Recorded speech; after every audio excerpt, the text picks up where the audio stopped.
था, अल्लाह तबारक व तआला ने हजरत सन्नान की विलायत को सल्ब कर दिया।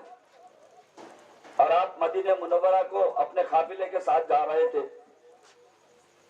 जैसे सरकार गौसे पाक के अल्फाज निकल गए तो उनकी विलायत सल्ब हो गई। मुरीदैन का काफिला जा रहा है, रास्ते में क्या देखते हैं कि एक महल पर एक ऐसी खूबसूरत यहूदी औरत वहां पर है जिस पर आप शेफ्ता हो जाते हैं, उसके इश्क में मुब्तला हो जाते हैं और वहीं पर खीमाजन होते हैं। एक दिन गुजरा, दूसरे दिन, तीसरे दिन वो औरत भी इनको देखकर वो भी इन पर आना इश्क में मुब्तला हो गई, दौड़ती हुई आई। तो आप फरमाते हैं हजरत सन्नान कि मैं तुझे मेरी ज़ौजियत में लेना चाहता हूं, लिहाजा तू मेरा इस पैगाम को कबूल फरमा। वो औरत कहती है कि मेरा इख्तियार नहीं है, मेरे बाप जहां बोलेंगे मैं, मगर हकीकत यह है कि मैं भी आप पर बिल्कुल आशिक हूं। बाप को जाकर सुनाई। बाप देखते ही इनके हसीन और जमील चेहरे को देखकर, नूरानी चेहरे को देखकर बहुत मुतासिर हुए। उन्होंने कहा कि हमारी एक रस्म है, हम यहूदी हैं, हमारे पास जो भी निस्बत आती है वो दूल्हा बनने से पहले हमारे घर के खिंजीर को 1 महीना उसको चराना पड़ता है और रोजाना 1 खिंजीर का बच्चा देना पड़ता है। ये हमारे खानदान की परंपरा है। अगर आप ये मान लेते हैं तो फिर हम आपके ज़ौजियत में हमारी बच्ची को देने के लिए तैयार हैं।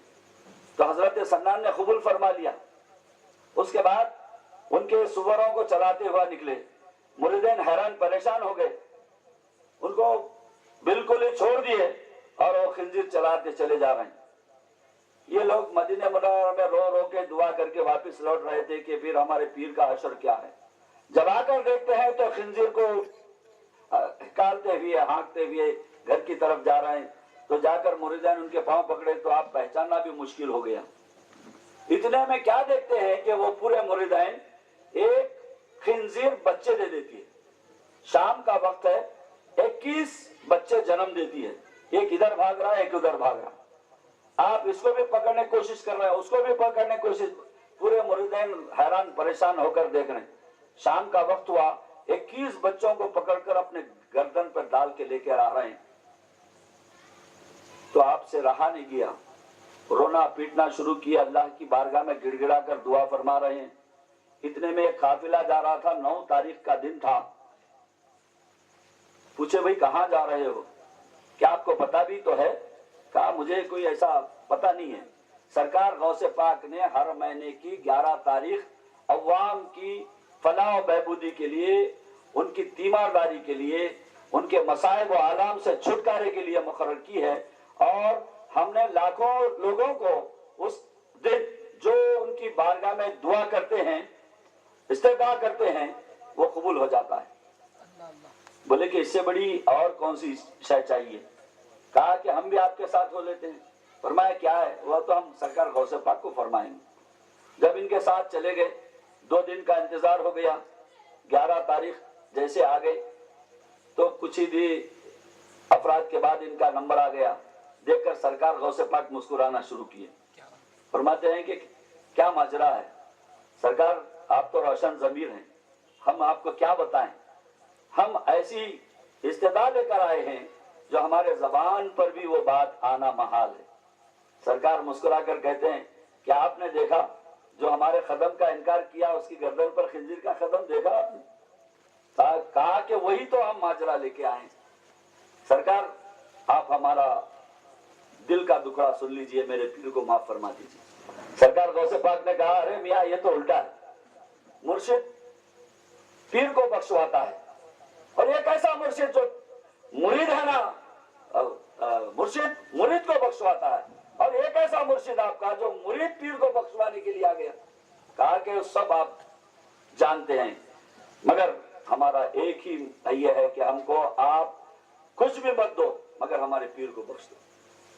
मुस्कुरा कर कहते हैं ठीक है, आप 11 तारीख को आ गए तो अब 11 तारीख को कोई मामला हमारा रद्द होता ही नहीं।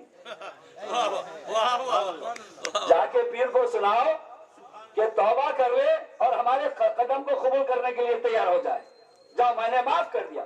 جیسا ادھر الفاظ نکل گئے, وہ سوروں کو لے کر جا رہے تھے, آپ کو عقل آ گئی, دیکھا کہ میں کیا کر رہا ہوں, دھتکار کر نکل گئے, سب چھوڑ دیے, جا کر پانی وانی نہا لیے اور نکل رہے تو آپ کے مریدین سامنے آ گئے. بولے کہ بھائی مجھے کیا ہو گیا تھا, میں آپ کے ساتھ آیا تھا, سوروں کو پالتے ہوئے سوروں کو اپنے گردن پر بٹھاتے لے چلے گیا, مجھے کیا ہو گیا. کہا کہ سرکار غوث پاک کے قدم کا انکار کرنے کا یہ ماجرا تھا جو ہم نے ان سے معذرت خواہی کی ہے, انہوں نے آپ کو معاف فرمایا, تبھی تو آپ کو ہوش آیا. تو اس کے بعد پھر واپس الٹے پاؤں چلے جاتے ہیں, سرکار غوث پاک کی بارگاہ میں جاتے ہیں اور اپنی گردن کو جھکاتے ہیں کہ آج یہ گردن تو کیا ہے, یہ سر بھی آپ کے قدم کے لیے قبول کرنے کے لیے جھک گیا. نعرہ تکبیر, نعرہ تکبیر, نعرہ رسالت, غوث کا دامن, خواجہ کا دامن. حضرت تاج الدین عبدالرزاق قادری رحمت اللہ علیہ جو سرکار غوث پاک کے چوتھے صاحبزادے ہیں, انہوں نے لکھا کہ میرے ابا حضور نے بنفس نفس کسی کی گردن پر اپنا قدم نہیں رکھا, ارادتاً وہ قدم قبول کیا جاتا تھا, مگر میری آنکھوں نے دیکھا کہ قدم حضرت سنان کی گردن پر رہا اور اس کے سر پر رہا, پھر اس کو ولایت نصیب ہو گئی. تو میرے دوستوں اور بزرگوں, یہ سرکار غوث اعظم دستگیر رضی اللہ تعالیٰ عنہ کا فیضان ہے. جو بھی آفت زدہ 11 تاریخ کو اپنے گھر میں بیٹھ کر سرکار غوث پاک کی نیاز کر کے مختصر صحیح مگر اپنا عقیدہ پورا سرکار غوث پاک کے قدموں کی طرف رکھے اور التجا کرے, تو خدا کی قسم اس کی ہر آہ و بکا کو سرکار غوث پاک سنتے ہیں اور وہاں سے یہاں حل فرماتے ہیں. چونکہ سرکار غوث پاک نے فرمایا کہ میں مغرب میں رہتا ہوں, مشرق میں اگر کوئی بندہ مجھے یاد کرتا ہے تو میں ایسے ہی دیکھ لیتا ہوں جیسے ہتھیلی میں ایک رائی کا دانہ رکھ کر فرماتے ہیں, یہ رائی کے دانے کو جیسا دیکھ رہا ہوں, میں پوری دنیا میں میرے پیارے حبیب صلی اللہ علیہ وسلم کے امتیوں کو ایسا دیکھتا ہوں جیسے ہتھیلی میں رائی کا دانہ. اور مشرق سے پکارے تو میں مغرب سے اس کی دستگیری فرماتا ہوں.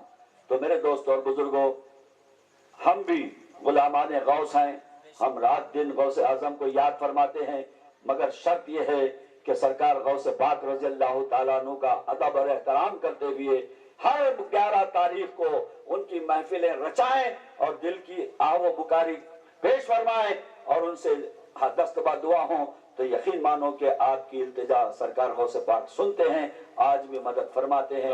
میں آپ کا زیادہ وقت لیے بغیر, میں آج کی محفل آپ کے لیے مبارک ہو, ایسی ہزاروں محفلیں منعقد ہوتے رہیں اور سرکار غوث پاک کا فیضان عام ہوتے رہے.